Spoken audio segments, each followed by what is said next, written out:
আসসালামু আলাইকুম। আজকে আমি আমার আপুর বাসার একটা ছোট্ট মিনি ব্লগ আপনাদের সাথে শেয়ার করব।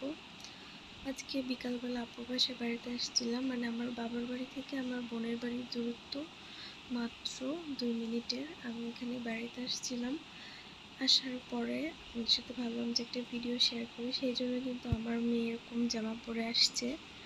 আর আয়শা আছে আমার আপুর মেয়েকে দেখে আমার মেয়ে তো ভীষণ খুশি, কারণ ওকে অনেক পছন্দ করে ওর কোলে আসতে। ওদের পুরো রুমগুলো আপনাদের সাথে ভিডিওতে ক্যাপচার করে রাখলাম। ওদের রুম একদমই ফাঁকা ফাঁকা, খুব বেশি একটা জিনিসপত্র নাই, যেহেতু বাসাটাও নতুন আর ওরা উঠেছেও নতুন, সেই জন্য খুব বেশি একটা জিনিসপত্র ঘরে রাখে নাই। ব্যালকনিতে আমার আপুর মেয়ে আমার ভাগ্নি কয়েকটা গাছ লাগাইছে, সেটা আপনাদের সাথে একটু শেয়ার করলাম। এই অ্যালোভেরা গাছ তো আমাদের স্কিনের জন্য অনেক উপকারী, চুলের জন্য। ওকে আমি লাগাইতে বলছিলাম যে তুমি লাগাই, ওখান থেকে পরে আয় না আমি ফেস প্যাক অথবা হেয়ার প্যাক মানে মাথায় লাগাবো, মুখে লাগাবো, সেটাই হচ্ছে ও লাগাইছে।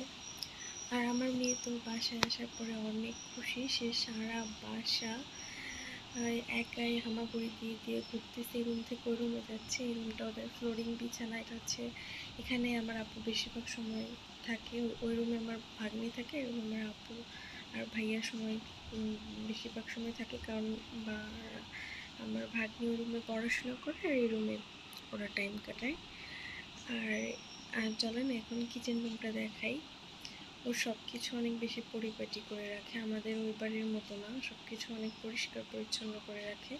আমার আম্মু রাখে, তবে ও আমার আপু একটু বেশি, মানে ওর জিনিসপত্রগুলো সব কিছু সুন্দর সুন্দর, ইউনিক ইউনিক। কী রান্না করছে দুপুরে সেটাও আপনাদেরকে দেখাইলাম। কচুর শাক আর হচ্ছে চিংড়ি মাছ রান্না করছে। আমরা তো বলে আসি নাই, আমরা হচ্ছে হুট করে আসছি, তাল নিয়ে আসছি।